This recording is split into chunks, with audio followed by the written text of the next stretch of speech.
जी, कई बार देखने में आता है कि हमारे परिवार का सदस्य बीमार पड़ जाता है। हम उसको महँगे से महँगे डॉक्टर को दिखाते हैं और हर प्रकार के टेस्ट करवा के देख लेते हैं, परंतु उनकी बीमारी पकड़ में नहीं आती है और उनकी तबीयत दिनों-दिन डाउन होती जाती है। बीमारी पकड़ में ना आने के कारण उनका प्रॉपर इलाज नहीं हो पाता है। जी, ऐसा क्यों होता है? और मैं आपको वीडियो में कुछ ऐसे उपाय भी बताऊँगा, अगर आप उनको करते रहोगे, तो आपको आपकी बीमारी में अवश्य लाभ मिलेगा। आपका स्वास्थ्य भी जल्दी ठीक होना शुरू हो जाएगा। इसलिए आप वीडियो के लास्ट तक बने रहें। उससे पहले आप मेरे चैनल गगन शर्मा व्लॉग्स को सब्सक्राइब अवश्य कीजिए।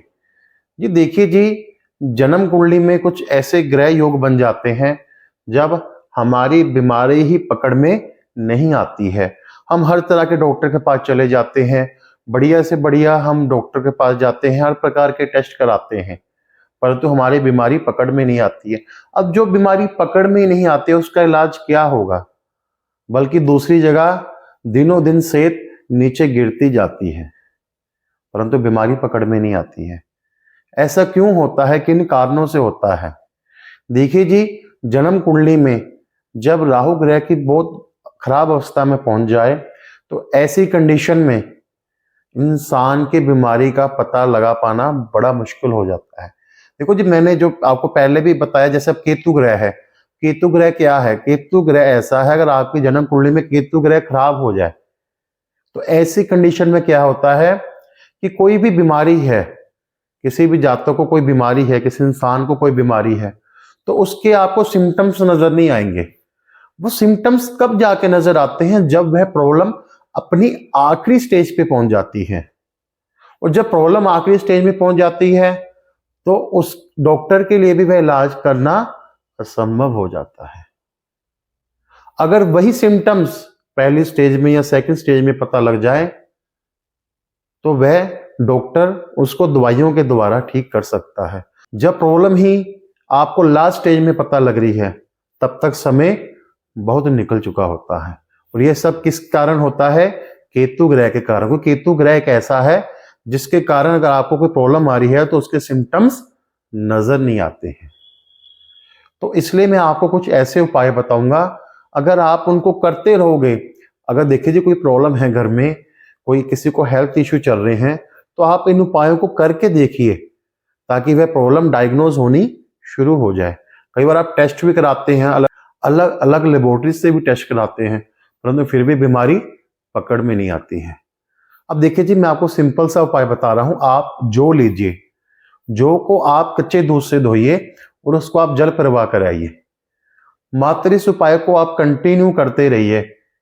आप देखना कि अगर आपको कोई हेल्थ इश्यू है जो आपको पता नहीं लग पा रहे हैं, वह प्रॉब्लम आपको पता लगनी शुरू हो जाएगी। और उपाय आप क्या कर सकते हो? एक आप जौ लीजिए, जौ पे कच्चे दूध का छींटा मारिए और उसको आप लाल कपड़े में बांध लीजिए।